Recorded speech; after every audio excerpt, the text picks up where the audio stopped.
Thank you. Thank you so much. God bless you all. Thank you.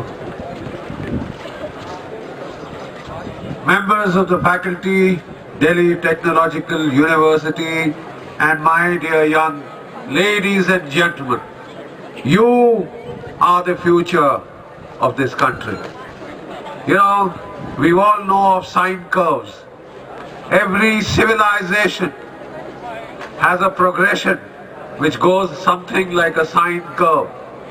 You know, civilizations rise, they fall, and they rise again, and they rise again. And for the last 1,000 years, we have been under one foreign conqueror or the other, prostrate at their feet.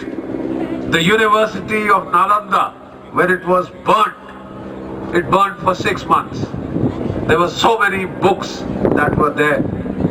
But what I would like to tell you is that the wave of this civilization is on the ascendant once more, and in the years to come, India will be a superpower. India will be one of the greatest countries in the Committee of Nations. And you, young people, will take it there. You are the cutting edge. You are our future. You are our brilliant people in terms of technology. And technology is what makes the change. We missed the bus because we did not keep pace with technology in the military sphere, in the commercial sphere, and we lost out. Before the British came, the Mughal Empire was generating 40% of the world's GDP. The balance 40% was with China, and the rest of the world was generating about 20%. When the British left, we were down to 2% of the world's GDP. We are trying to inch back from there.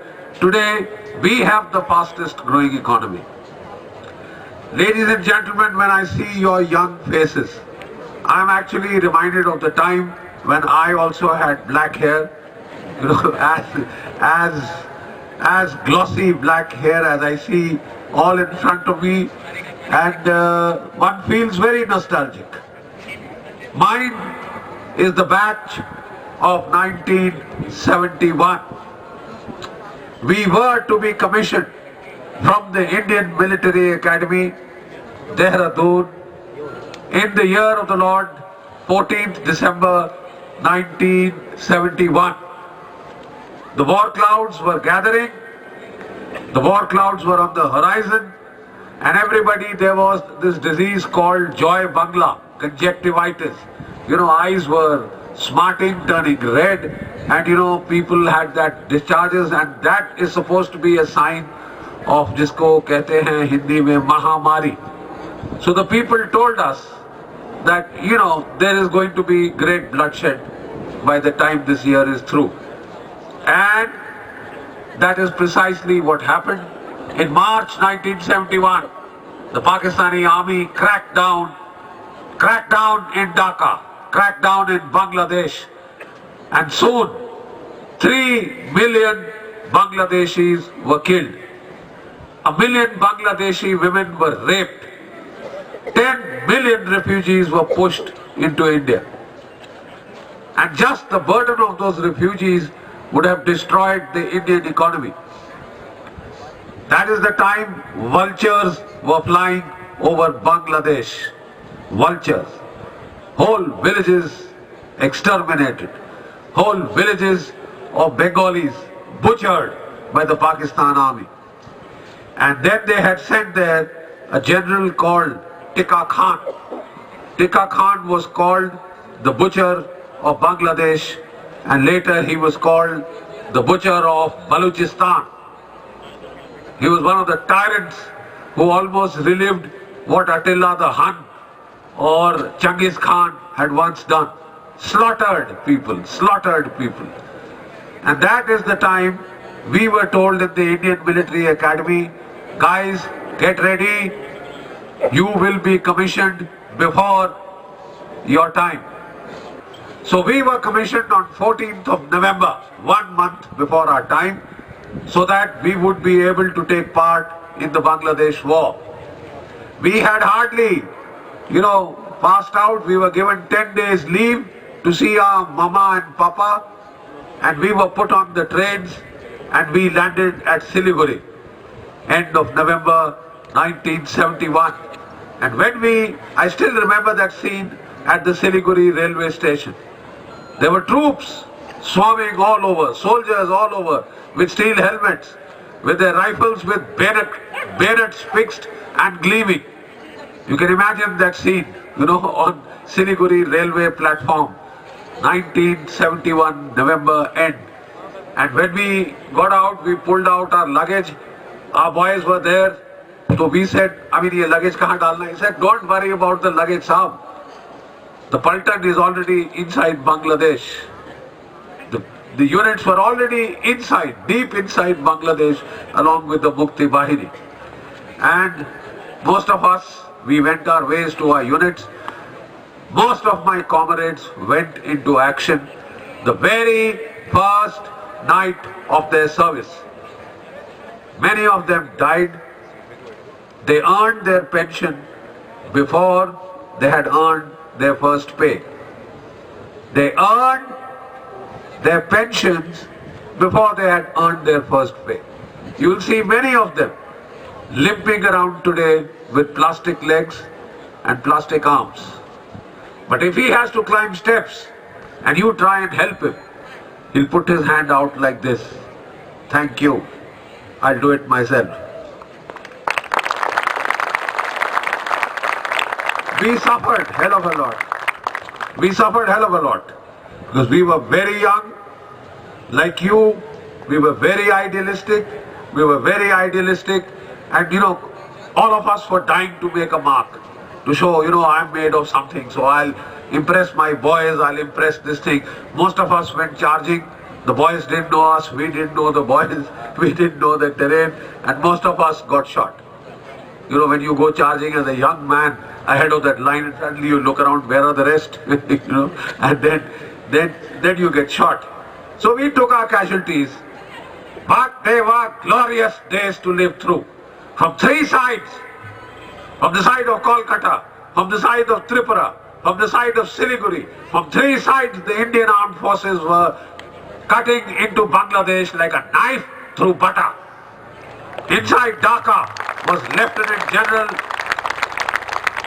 Lieutenant General Amir Akbar Abdullah Khan Niazi, Sitara-e-Pakistan, Hilal-e-Jurrat. And he had vowed to fight India for 1,000 years. I'm afraid the Pakistani army did not last beyond 13 days. 13 days is all that it took to the Indian army to cut through Bangladesh like a knife through butter. Like a knife through butter. And then you see on about the 11th day, the Pakistani army had it. We got a signal intercept. That the Pakistani High Command is going to have a meeting in the Dak bungalow just outside Dhaka. This was passed on to the Air Force, and 4 MiG-21 aircraft laden with rockets. They took off from Kurmatullah and other air bases, and they headed for Dhaka. And as the conference was starting in the morning at about 8 o'clock, these MiGs swooped down one by one and into the huge bay windows. It was a very magnificent bungalow of the British era. There were chandeliers and there were mahogany tables where the conference was taking place. They fired through the windows their rockets. A series of explosions started. The bloody roof came down. The chandeliers crashed. On those tables, and everybody ducked who was there, including General Niazi and Governor Adam Malik, ducked under the bloody table. The second plane came, another 30 rockets. The third plane came, another 30 rockets. And then the fourth, another 30. And then they circled around, and now they machine gunned. So you can imagine the chaos that was inside that command center. Governor Adam Malik of East Pakistan, then East Pakistan, now Bangladesh, wrote on a slip of paper, I resign. I resigned. Khatam. You see, and there was General Niazi who had vowed to fight the Indian Army for 1,000 years. You know, he was a very boastful commander, paratrooper, very boastful, and he had done a lot to trouble the people of Bangladesh.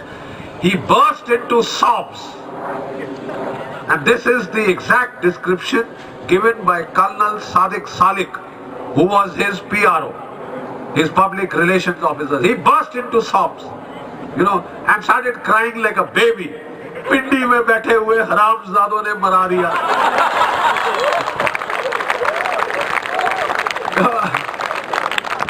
And that was the end. You know, the real fighting instrument is not your arms and your legs. The real fighting instrument is here. You win and you lose your wars here. Right?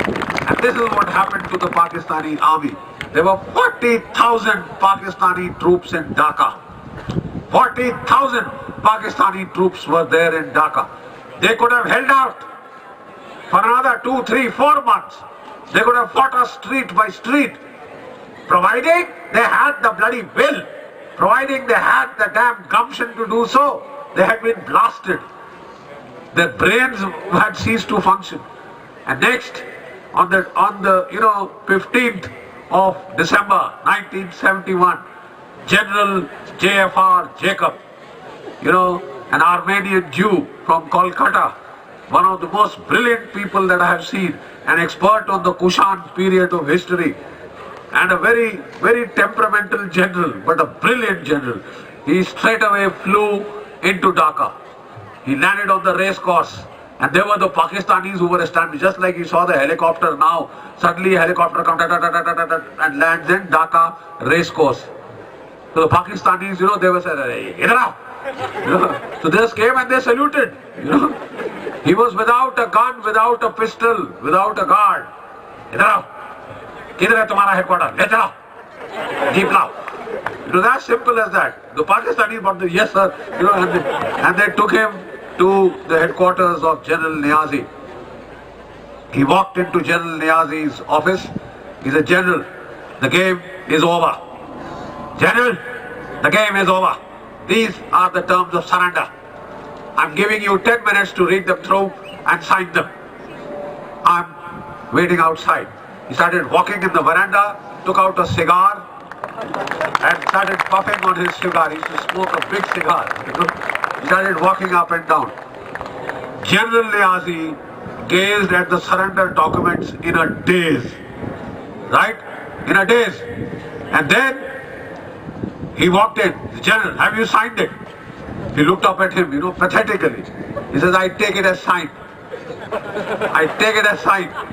Tomorrow you will lead the surrender parade here on the race course." General Jagjit Singh Arora, General Officer commanding Eastern Command, he flew down again in a chopper like this, like the one that you've seen fly over you right now. It's very symbolic that the choppers are flying as they were in Dhaka in 1971. He landed there. There was Niazi with his entire command. One word: lay down arms. And sabke sab, they laid down their rifles down. 93,000 prisoners of war. It was one of the greatest surrenders after the Second World War. In 13 magnificent days, your armed forces had broken a country into two. Pakistan was broken in two, and we had marched on the enemy capital and liberated it. It was the greatest feat of military arms since the Second World War. No such large-scale surrender has taken place. We saw these people being put into the goods train. मालगाड़ी में ढोर, डंगर, बकरी के जैसे लाद के ये सारे Pakistani prisoners खड़ाक, we just closed the door. They didn't deserve the dignity of being put in regular passenger trains. Ladies and gentlemen, we have seen this with our own eyes. That is what our generation did. We paid a price, so what? So what? Because we could not defend ourselves. But that is history. The whole circle started coming around in the 16th, 17th century when there was a process of the Indian military revival. It was started in the Punjab by Guru Gobind Singh. It was started in Maharashtra by Chhatrapati Shivaji Maharaj. And it was started in Assam by General Lachit Borphukan. And between them, these three powers destroyed the Mughal Empire, which had turned tyrannical. As long as the Mughal Empire was working on a secular consensus, on a secular basis, which Akbar had started, who was relatively liberal, benign, who took the Hindus and the other religions into his court, into his army, it had been working. But the moment Aurangzeb came and turned tyrannical, reimposed the jizya tax, started slaughtering, started killing, the revolt started. And that process of Indian military revival that I have just mentioned ultimately reached its apogee in the 1971 war when we broke Pakistan in two. So things have changed. Things have changed. The problem is we keep coming back to that divisive mindset. You have a 7,000-year-old history. And I'm not talking on the basis of dating by astrological stars and other constellations. I'm talking of carbon dating of the artifacts recovered at Dwarka. I'm talking of the carbon dating of the ruins of Mehragarh. They have been dated back to 7,000 years. But in these 7,000 years, how often have you been united? How often have you been united politically? Civilizationally, yes, we are a great civilizational entity. But politically, we have been unified only thrice. The Mauryan Empire, 150 years. The Mughal Empire, 200 years. And again, the British Empire, about 200 to 250 years, give or take a few years. So approximately 700 years, you have been united. The rest of the time, you have been busy fighting amongst yourselves, and that is why every foreigner has come and beaten you, every foreigner has come and ruled. Past tense. Please note the past tense. You know, when you see sports like Asian Games, Commonwealth Games, who wins the wrestling prize? Indian. Who wins the boxing prize? Indian. Who wins the weightlifting prize? Indian. Who lifts the archery prize? Indian. But when it comes to hockey, we lose. When it comes to football, we lose. When it comes to basketball, we lose. We are very good individually. Our problem is not being able to coordinate, not being able to cooperate. And that is why foreigner after foreigner has come and made a monkey out of us. And then we have that traitor gene, which I would like to call the Jai Chand gene in the Indian DNA. When Porus was fighting Alexander, what did Ambhiraj do? Ambhiraj of Takshila, he took baskets of fruit. Sahabji, isko maro. Give me his kingdom. He cooperated with the invader. Of course, Alexander must have laughed at his obsequiousness. When Muhammad Ghori was invading and Prithviraj Chauhan was fighting, we had Jai Chand who joined him. Just for the sake of spite. When, Siraj-ud-Dowla was fighting Clive, Clive had just muthi bhar soldiers. How did he win? Not because the British are very brave or much tougher. Bullshit. He won because Mir Jafar with his entire army went over to the British. That is the traitor gene which we have, and I am afraid it is still waxing very strong in this country. Every few years, divisive tendencies start coming up. Let me tell you a little story in a lighter vein, because I think we are getting too serious, all of us. There was a Gujarati businessman. He started a business of exporting crabs, live crabs. And he made millions. And people were astonished बोले साहब आपने इतना इतना empire बना लिया, क्या क्या करते हैं? केकड़े बेचते, केकड़े बेचते हैं, लाइव क्रैब्स। कहते sir what is the secret of your success, you tell me how you did it. You know it's very simple, मैं लाइव क्रैब्स एक्सपोर्ट करता हूँ, तो ये जो प्लाईवुड के बक्से होते थे ना, मैं उसमें एक्सपोर्ट करता था, लेकिन मैंने ढक्कन लगाना बंद कर दिया। बोले व्हाट, ढक्कन नहीं होता था? बोले हाँ, no I never used any lid. बोले और वो केकड़े देवर लाइव? बोले यस। तो बोले सर वो ऐसे ऐसे करके वो बाहर नहीं निकल आते थे? कहता no no no no no, they are Indian crabs. अगर एक इंडियन क्रैब ऊपर पहुंच रहा है तो 10 उसे नीचे खींचेंगे। तू किधर जा रहा है, तू किधर जा रहा है? You see, that is your problem. The other problem is complicated relics of history. No other country has been as thoroughly divided. No other country has the very idea of India as comprehensively destroyed as it was by the British and Macaulay in this country.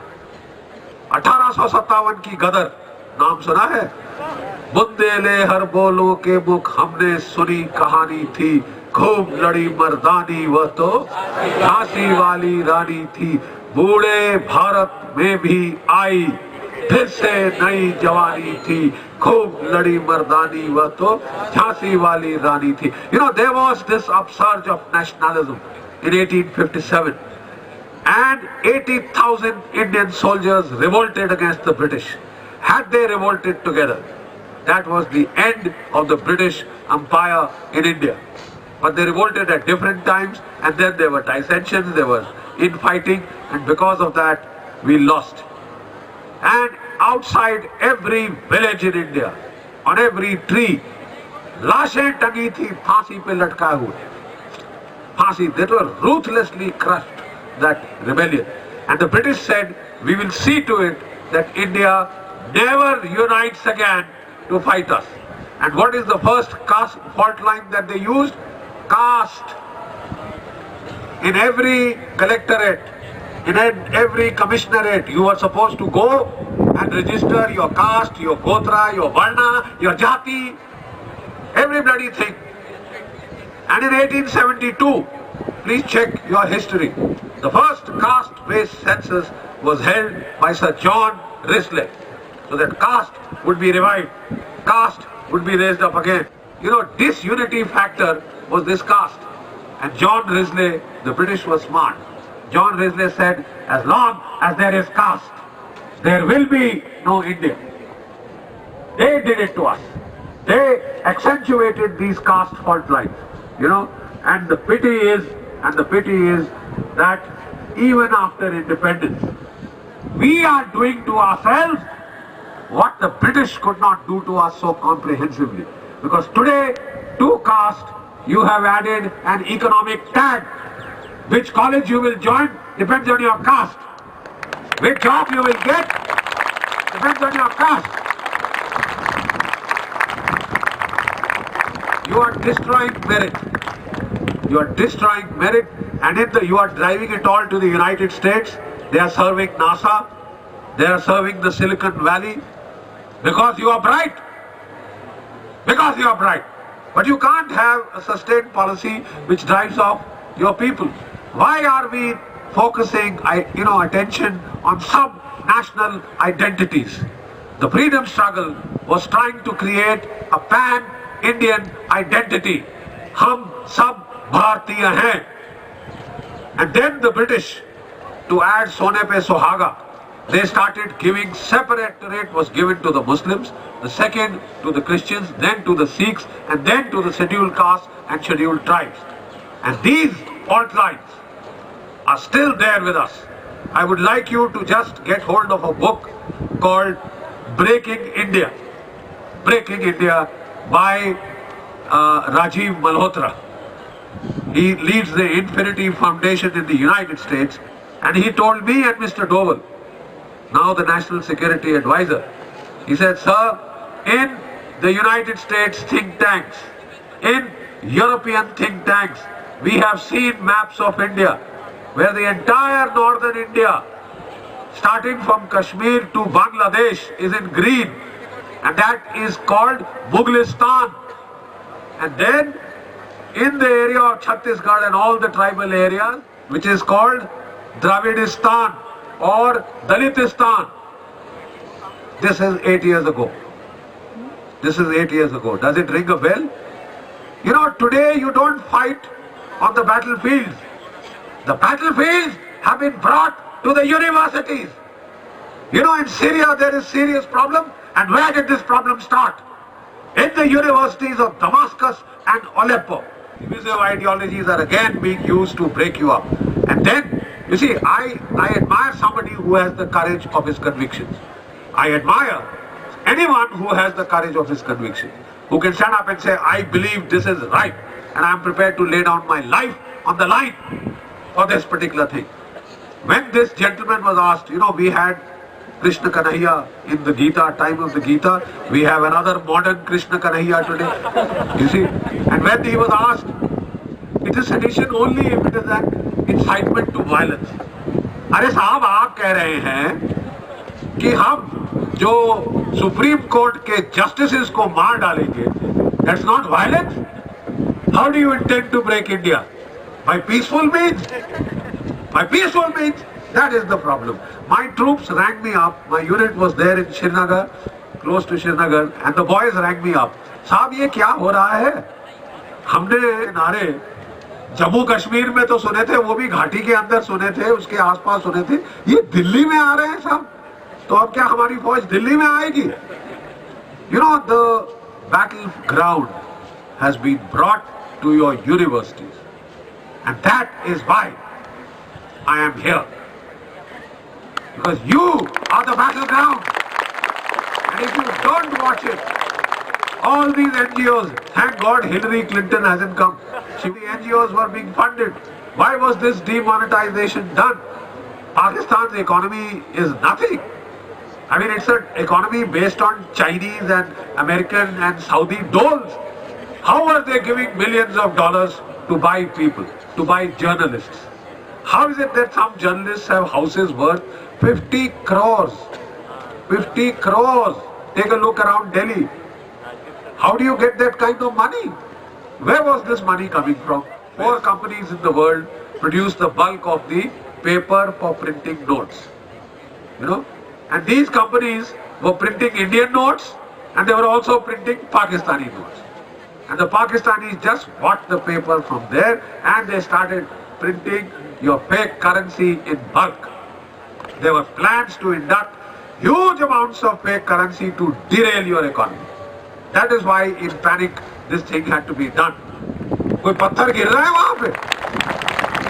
कोई पत्थर वहां चल रहा है अभी साहब, क्योंकि हर 500 रुपए का नोट मिलता था पत्थर फेंकने के लिए.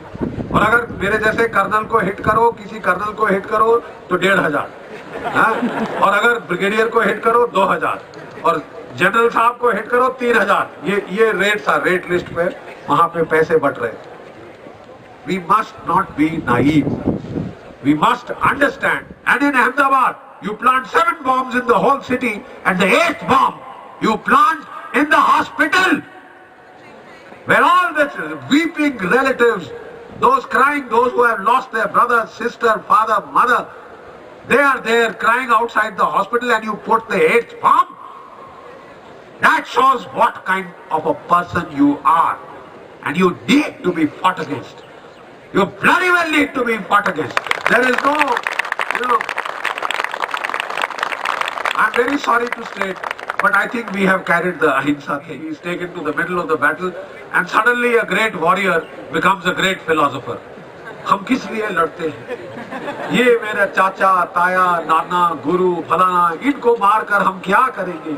ऐसा राज्य भी मिल जाए, ऐसा राज्य भी मिल जाए तो क्या फायदा होगा? लानत होगी हम पे. उसने डाल दिया था अपना Gandiv, his this thing. So you know what the essence of what Shri Krishna told him? So he told him very simply. He said, Arjun, लड़, अबे मर नहीं लड़ाई के पहले. अगर तू इन्हें नहीं मारेगा, ये तेरे को मार डालेंगे. बगैर कोई कंपंक्शन के तेरा गला काट के वहां नीचे फेंकेंगे. तू और कुछ नहीं तो तू अपनी इज्जत के लिए लड़, ये नाटक मत कर ये वाला कि ये फिलॉसफी वो फिलॉसफी, ये झाड़ दे दी हमें आजादी बिना खड़क बिना ढाल। Good.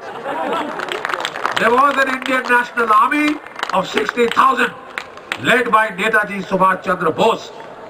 Out of them 26,000 died. You call that non-violence? झूठ मत बोलिए, Don't tell lies. ये दूसरी बात है कि आज उनके नाम का एक मेमोरियल नहीं है। ये दूसरी बात है कि they were not taken back into the Indian Army. ये दूसरी बात है कि because they got the British out and we had an Anglophile set up left up here, which 28 साल नेताजी के रिश्तेदारों के ऊपर रिपोर्ट लंदन में भेजी जा रही थी। क्यों? Were we not free? Therefore, please understand, all this highfalutin philosophy has been a cause of a lot of trouble. You have to be black and white. We don't need shades of grey. As far as your nationalism is concerned, unless you are absolutely black and white, evil and good, these have to be categorized, and evil has to be fought against. Evil has to be fought against. And in the end, I'll just tell you one small little thing. We don't expect all of you to become soldiers. Whole lot of you will go into engineering, into the corporate sector, into the IT sector, into wherever, and you will contribute massively. Tanks or submarines or guns or ships. So that is what is needed to win wars. But I'll just tell you one Guru Mantra. Whatever you are, wherever you are, we need to be patriotic Indians. We need to be patriotic Indians first and last. And one Guru Mantra that I would like to give you for success is Bhay ko tajo, let go of your fear. Right? If you see all Hindu deities, they have one hand raised like this. You know what that means? Abhay Dan Mudra. All the problems stem from fear. All that we do wrong stems from fear. Right? It stems from fear. And in the battlefield, they tell us कि साहब जो भय है वो गोली बुलाता है. If you are scared, you will invite a bullet and you will die. To the battlefield, come back without a scratch. People die on the right, people die on the left. Somebody is holding his intestines, and here is this man has walked through it all because he is not scared. You see, one of the things that was taught to me by one of the old JCOs was, there was one of the youngsters who was going into battle and he was scared. I mean, it is natural. He asked him, "Saab, ladai mein kaisa kya hota hai?" So you know what that JCO said, white hairs like me? He said, "Saab, aapne volleyball khela hai?" He said, "What's volleyball got to do with the battlefield?" नहीं, आपने volleyball खेला? कहते हाँ साहब। आपको मालूम है खड्डा क्या होता है? खड्डा? कहता साहब देखो, आप वॉलीबॉल खेल रहे हो, आप मैच पॉइंट पे पहुंच गए, one service and you will win, ठीक है? आपको वो सर्विस देनी है, तो आप बॉल हाथ में लो और दुश्मन की टीम की आंखों में देखो, जिसका चेहरा सबसे डरा हुआ घबराया हुआ लग रहा है उसको सर्विस दो, तो जरूर गिराए, बैठ जाए। अरे बाप रे, अगर मैं फेल हो गया तो क्या होगा? माँ बाप को क्या मुंह दिखाऊंगा? लड़के हंसेंगे मेरे ऊपर। What will the girl say? You are bound to fail. Why can't you think I will be in the top few? I will be in the merit list, first, second, third. Think positive. You have started a business and you start with the fear. हे भगवान, इतना सारा loan ले लिया है. What if this fails? मेरा startup crumbles. क्योंकि आप डर गए, आप डर गए। लड़ाई का जो प्रिंसिपल है वही जिंदगी के लड़ाई का प्रिंसिपल है। Don't be scared. ना डराओ अड़िसाओ, ना डराओ अड़िसाओ, जब जाए लड़ो, निश्चय कर अपनी जीत करो। May you all be victorious in whatever you do. And now please join me in one small ritual. So are you ready? Okay, मेरे साथ देखिए किस में ज्यादा जोश है, बुढ़े में या हमारे जवानों में? जय हिंद! ये आवाज साहब इस्लामाबाद और बीजिंग जानी है। ओके, फिर से जय हिंद!